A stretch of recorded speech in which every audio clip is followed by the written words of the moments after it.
नमस्कार दोस्तों। हम बात कर रहे हैं राजस्थान का भौतिक स्वरूप और राजस्थान भौतिक स्वरूप का दूसरा पार्ट बात करते हैं अरावली पर्वतीय प्रदेश। अरावली पर्वतीय प्रदेश की बात करते हैं तो अरावली का जो जन्म हुआ है वो कब हुआ? प्री कैम्बियन युग में हुआ। गोंडवाना लैंड का क्या मानी जाती है? अवशेष मानी जाती है। और विश्व की सबसे प्राचीन बलित पर्वतमाला कौन सी है? अरावली है। अरावली की औसत ऊंचाई कितनी मानी जाती है? 930 मीटर मानी जाती है। और इसकी जलवायु कैसी है? उपाद्र है। और वर्षा का औसत कितना है? 50 से 80 है। देखिए बात करते हैं इसके कुल भूभाग के बारे में। तो कुल भूभाग का कितना प्रतिशत? 9.3% पार्ट किसका आता है? अरावली का आता है। और इसकी जो जनसंख्या की जब हम बात करते हैं तो इसकी जनसंख्या इसमें कितने प्रतिशत निवास करती है? तो इसके अंतर्गत 10% जनसंख्या क्या करती है? निवास करती है। कहाँ? अरावली पर्वतीय प्रदेश के अंतर्गत। अच्छा देखिए, इस अरावली की जब बात करते हैं इसके अंतर्गत जिलों की संख्या कितनी है? 7 है। और इसके अंतर्गत 7 जिले आते हैं। अब 7 जिले कौन कौन से आते हैं? तो देखिए बात करते हैं अरावली की सर्वाधिक औसत ऊंचाई कहाँ मिलेगी? अरावली की सबसे न्यूनतम ऊंचाई कहाँ पर है? अरावली का सर्वाधिक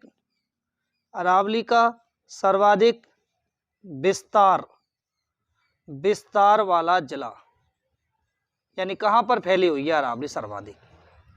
अरावली का न्यूनतम विस्तार वाला जिला। तो देखिए मित्रों, जब हम बात करते हैं किसके बारे में? इस अरावली के बारे में, तो अरावली का जो सर्वाधिक ऊंचाई है वो किसे मिलती है? सिरोही जिले में मिलती है। अरावली की सर्वाधिक ऊंचाई कहाँ पर है? सिरोही में है। अरावली की न्यूनतम ऊंचाई कहाँ पर है? तो हम कहेंगे क्या? जयपुर में है। अरावली का सर्वाधिक विस्तार किस जिले में हुआ है? तो हम कहेंगे क्या? उदयपुर में हुआ। और अरावली का न्यूनतम जो विस्तार हुआ है वो कहाँ हुआ है? तो हम लोग कहेंगे क्या? अजमेर में हुआ है। अच्छा, इसके बाद हम बात करते हैं बात करते हैं क्या? दौसा। इसके बाद हम बात करते हैं क्या? अलवर। और इसके बाद हम बात करते हैं क्या? राजसमंद। तो आपकी समझ में आना चाहिए कि अरावली पर्वतमाला की जब बात करते हैं तो ये राजस्थान के मुख्यतः कितने जिलों में विस्तारित है? 7 जिलों में विस्तारित है। सिरोही, जयपुर, उदयपुर, अजमेर, दौसा, अलवर और राजसमंद। देखिए अरावली की जब हम बात करते हैं किसके बारे में? विस्तार के बारे में।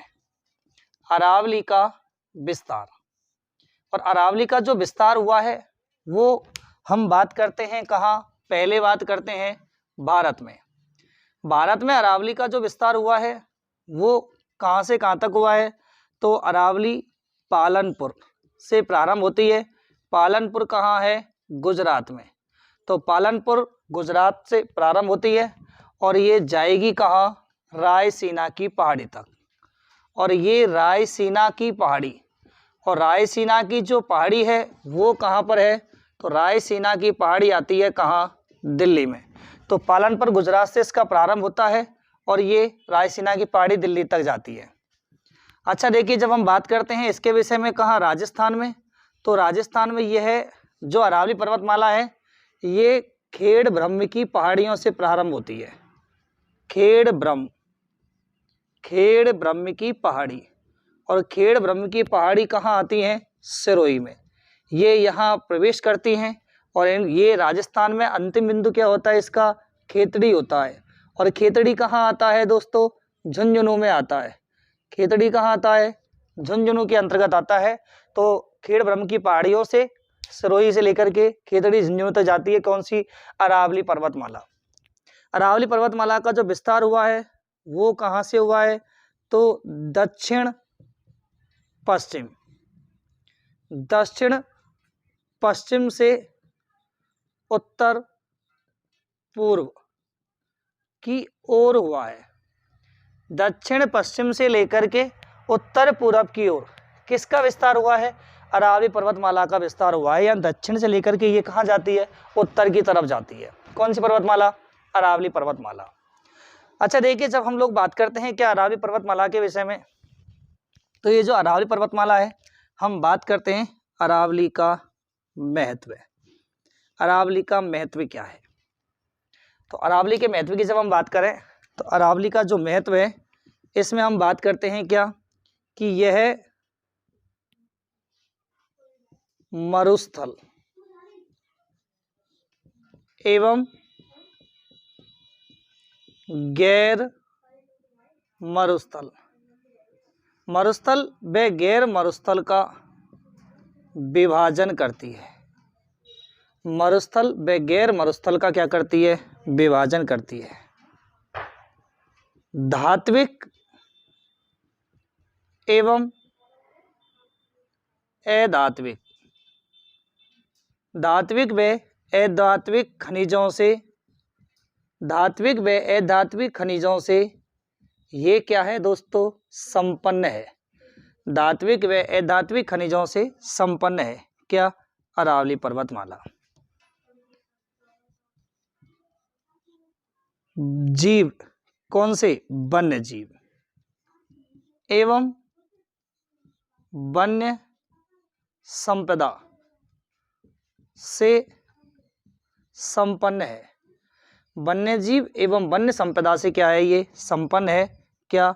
अरावली पर्वतमाला। अच्छा देखिए, जब हम अरावली पर्वतमाला के महत्व की बात करते हैं तो यह जो अरावली पर्वतमाला है वो कहाँ से?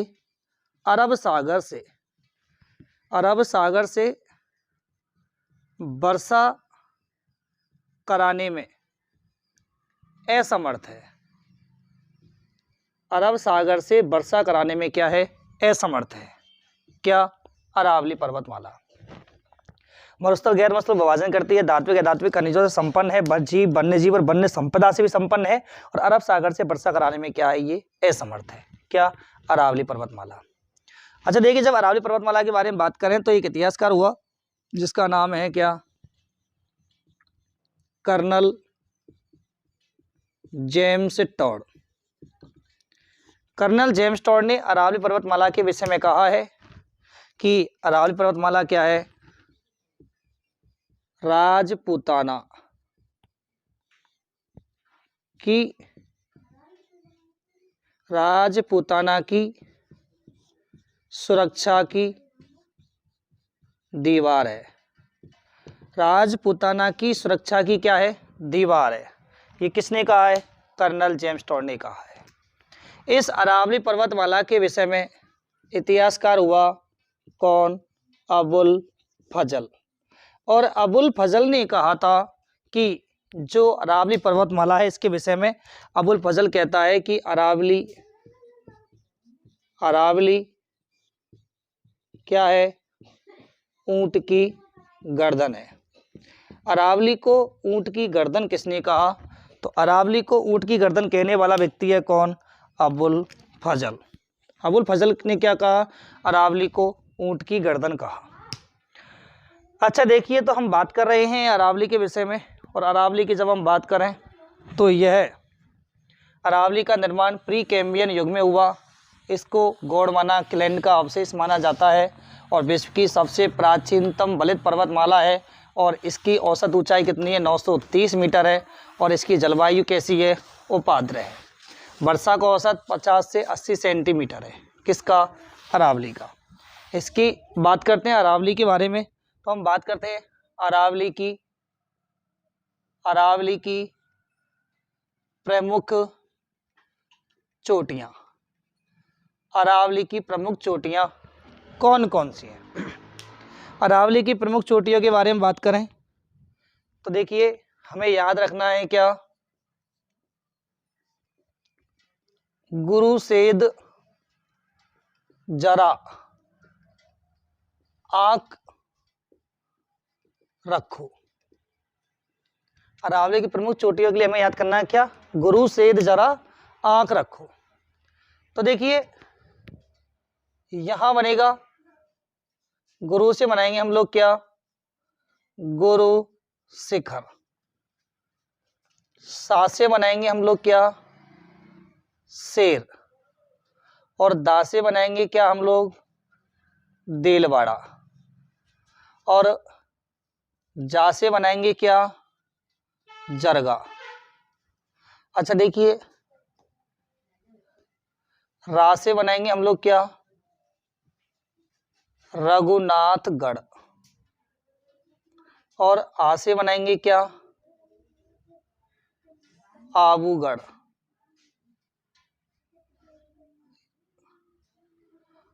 का से बनाएंगे हम लोग क्या, कुंभलगढ़। अच्छा, रा से बनाएंगे हम लोग क्या, ऋषिकेश, और का से बनाएंगे क्या, कमलनाथ, और खा से बनाएंगे हम लोग क्या, खो। ये क्या है, इस अरावली पर्वतमाला की प्रमुख चोटियां हैं। अरावली पर्वतमाला की इन प्रमुख चोटियों की जब हम बात करते हैं तो इसमें हम लोग पढ़ेंगे क्या, सबसे पहले गुरु शिखर। गुरु शिखर की ऊंचाई कितनी है, 1722 मीटर। कहीं कहीं इसकी ऊंचाई मिलती है क्या, 1727 मीटर। शेर की ऊंचाई की बात करेंगे तो 1597 मीटर है। देलवाड़ा की बात करते हैं 1442 मीटर है। जरगा की बात करेंगे 1431 मीटर है। रघुनाथगढ़ की ऊंचाई कितनी है, 1055 मीटर है। आबूगढ़ की ऊंचाई कितनी है, 1295 मीटर आएगी। कुंभलगढ़ की ऊंचाई कितनी है, 1224 मीटर है। ऋषिकेश की ऊंचाई कितनी है, 1017 मीटर है। और कमलनाथ की ऊंचाई कितनी है, 1001 मीटर है। खो बैराज की ऊंचाई कितनी है, 920 मीटर है। तो ये क्या है, अरावली पर्वतमाला की प्रमुख चोटियां हैं और इनकी ऊंचाइयां हैं। बात करते हैं कौन सी चोटी किसके अंतर्गत आती है, गुरु शिखर, शेर और देलवाड़ा। ये सभी की सभी जो चोटियां हैं किसके अंतर्गत आती हैं दोस्तों, सिरोही के अंतर्गत आती हैं। सभी चोटियां कहाँ आती हैं, सिरोही के अंतर्गत आती हैं। जरगा की बात करें तो जरगा कहाँ पर आती है, उदयपुर में आती है। रघुनाथगढ़ कहाँ आता है, सीकर में आती है पहाड़ी। आबूगढ़ भी कहाँ आएगा, आबूगढ़ सिरोही के अंतर्गत आएगा। कुंभलगढ़ किसके अंतर्गत आता है, उदयपुर के अंतर्गत आती है। अच्छा बात करते हैं ऋषिकेश, तो ऋषिकेश भी किस में आएगी, सिरोही में आएगी। कमलनाथ कहाँ आता है, उदयपुर के अंतर्गत आएगा। खोवेराज की जो चोटी है वो किस में आती है, जयपुर में आती है। तो देखिए दोस्तों, हम बात कर रहे थे अरावली पर्वतमाला की ये जो प्रमुख चोटियां हैं, वो अरावली पर्वतमाला की ये प्रमुख चोटियां आती हैं। और इसके बाद हम इससे आगे बात करेंगे तो अरावली पर्वतमाला का जो विभाजन हुआ उसके बारे में बात करेंगे। दक्षिण अरावली, मध्य अरावली और उत्तरी पूर्वी अरावली। यानी अरावली पर्वतमाला को भी कितने भागों में डिवाइडेशन किया गया है, अरावली पर्वतमाला को 3 भागों में बांटा गया है। और अरावली पर्वतमाला को 3 भागों में बांटा गया है। और इस अरावली पर्वतमाला का जो 3 भाग हैं उनको भी हम डिवाइडेशन करेंगे, तो वो हम करेंगे आपको अगली नेक्स्ट वीडियोज के अंतर्गत। तो दोस्तों, हमारे इस चैनल को सब्सक्राइब करें, लाइक करें और इसे ज़्यादा से ज़्यादा संख्या में शेयर करें, ताकि और भी विद्यार्थी हमारे इस वीडियो को देख सकें और इसका लाभ ले सकें। दोस्तों, वीडियो देखने के लिए आपको बहुत बहुत धन्यवाद।